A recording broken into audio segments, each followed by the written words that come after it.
large working plaster models in his studio.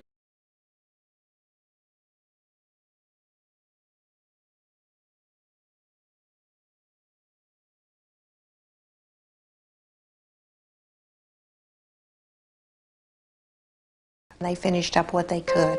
Borglum had intended all of the figures to be carved down to the waist, including clothing, arms, and hands. The models were sculpted on a 1:12 scale. That meant 1 inch on the model would equal 1 foot on the mountain. The proportions of the model were then transferred to the mountain by a method called pointing. Once used in ancient, would extend a 30-inch beam straight out from the model's head and drop a line with a lead weight on its end.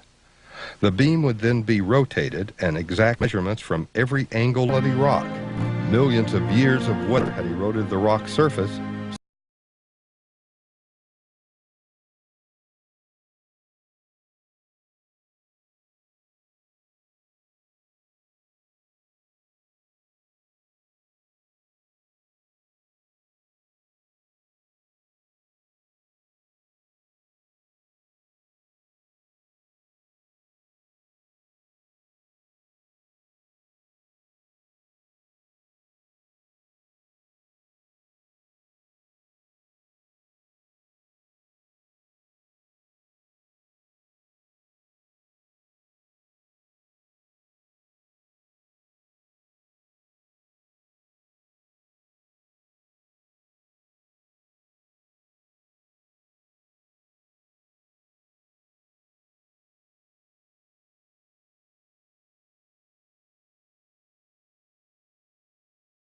p.m.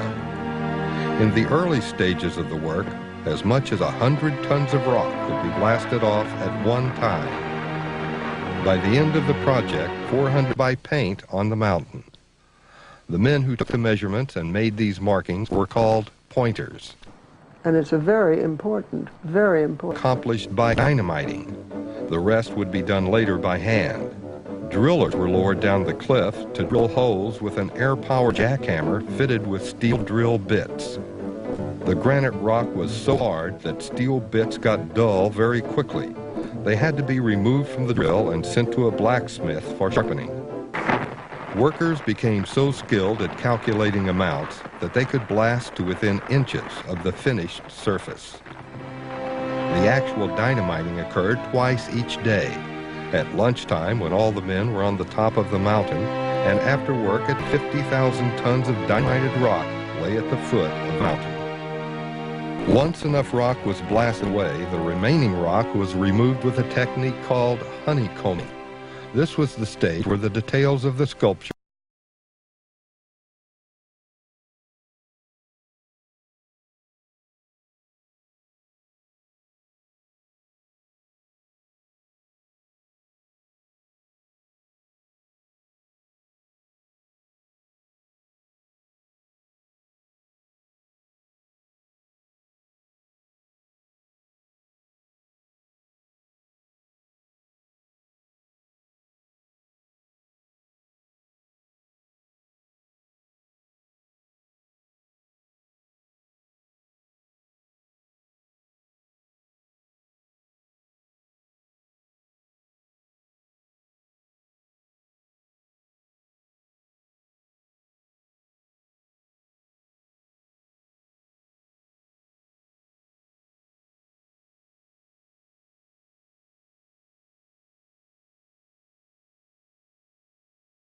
was you would drill a whole bunch of holes, and then eventually that would break off.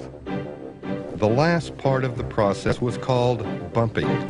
It was not unlike sandpapering. Special air-driven tools polished the surface of the stone. His studio models on the mountain as exactly as possible, but inevitably changes had to be made.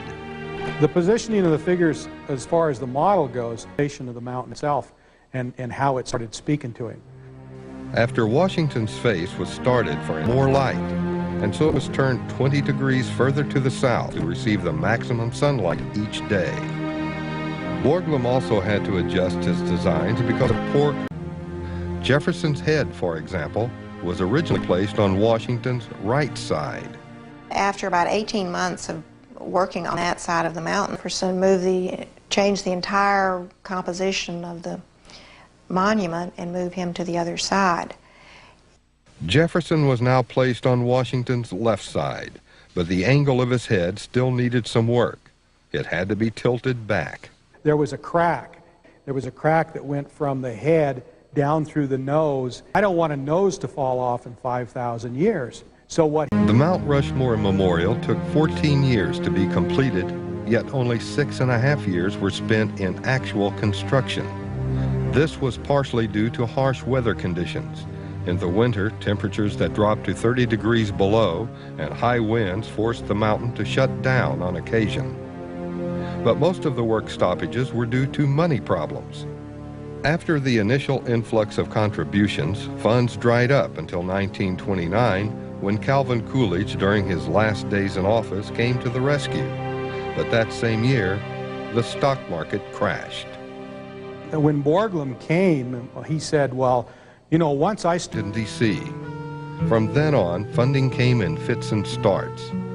As a result, work would be halted periodically and people would be laid off, sometimes for months at a time. But as the Depression continued through the 1930s, the government did provide money in various ways. Mount Rushmore, again, on the project and himself. Pay the gas bill. However erratic the funding, construction did continue, and by 1936, the Jefferson Head was ready to be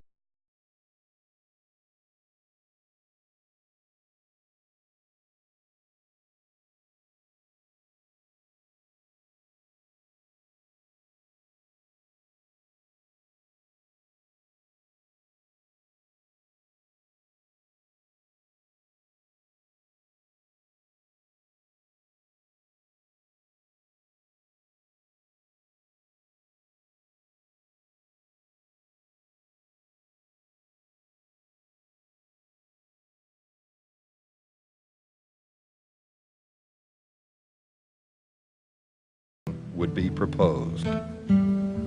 Who actually built the monument? Gutzon Borglum was the artist and the driving force behind Mount Rushmore, but 400 men did, a ragtag force of miners, ranchers, and lumbermen. Most of the men came from around the area, and most of them had worked in the mines. Gutzon Borglum hired people because of what their skills were. The miners knew how to use jackhammers, how to sharpen drill bits. The miners were people who had worked every day in the mine because they worked hard.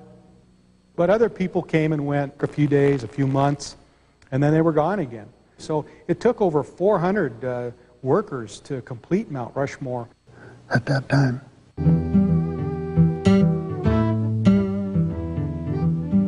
Mount Rushmore was exhausting and exacting work for the men who carved it. The day Like that the first time, you're scared. You can imagine yourself going over a mountain, steel and the air hose and all this, but once you did it for a week or so, then you got used to it. When you look down, it's a long ways down to the bottom of that muck pile. And if you wasn't used to it, why, which you'd hurried up and got used to it. at the top of the rock. Winchmen controlled the cables and thus could raise or... While they were working on the face of the mountain, drillers and powder monkeys were suspended in a harness known as a boatswain's chair. This version of the boatswain's chair was designed by... Up or to go down was that they had a call boy that could see where all the men were working. And he generally sat on one of the heads where he had a good view, and then they had a radio system in the winch house, and if he'd tell us that number one wanted to come up, why, then we'd bring him up until he told us to stop. Drillers trying to communicate with each other on the rock had a harder time. Well, sometimes we had to use it and hear yourself think hardly. And then the dust would be coming off of them jackhammers, and you'd look like you'd... Carving Mount Rushmore was a dangerous enterprise, and the safety of the workers was a huge concern to Borglum. He designed special equipment and instituted rigid rules. His strategy worked. Over the long years of construction, only 2 accidents occurred, both with minor injuries. Well, I think the safety issues went down off the mountain immediately. The most serious and lasting health concern for workers was silicosis, a fatal disease caused by fine particles of dust that get into the lungs. Since the completion of the monument, 2 men have died of the illness, and others have been diagnosed with it. The dust was probably the worst, that dust was just like sandpaper, you know, you'd get covered with that dust. And Actually petitioned for Lincoln to finish the monument. but the most of them didn't. It's difficult to say whether they acquired silicosis poison in the mines, but I think a lot of it just came because they didn't use the equipment. It didn't work very well. A drop of a hat. One carver was said to have been fired and rehired 8 times. When us boys come up here to work some mornings, he'd fire them, and then his son Lincoln would, they'd get together and talk. Building of the memorial. My brother Lincoln did. By the time that Abraham Lincoln's head was dedicated in the fall of 1937, that final summer, Lincoln and his crew worked on refining the faces. On October 31st, 1941, the last drilling was done on Mount Rushmore, and the scaffolding was taken down. The monument was finished. Incredibly, at his own request, Gutzon Borglum's name is not carved anywhere on the mountain. Modest as that seems, his contribution was anything but. It is doubtful that we would have a Rushmore had we not had a Gutzon Borglum. He had also dreamed of building a hall of records behind Lincoln's head and a stone stairway to the top of the rock, but none of these were to happen. The war was imminent, and everybody... Boats and chairs on command. It was an 1/8-inch cable. On the end of this cable was a harness and a man. Presidents' faces were smoothed to a texture of a conch song. But all work came to an abrupt halt in the spring of 1941 when Gutzon Borglum is not what it is today. A lot of times they would have the dynamite caps ready to go, and there'd be a lightning storm coming through the Black Hills, and they'd have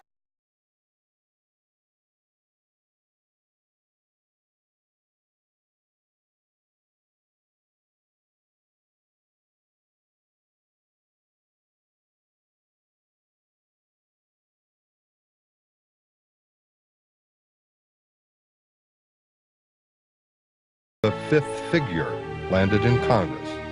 The proposed figure was suffragette Susan B. Anthony, and the bill's sponsors were none other than Eleanor Roosevelt and the Equal Rights for Women organization. Although Borglum and others opposed the idea, they did not want to offend the First Lady or her husband. Congress settled the matter by stipulating that Mount Rushmore money could only be used for carvings already in progress. This would not be the last time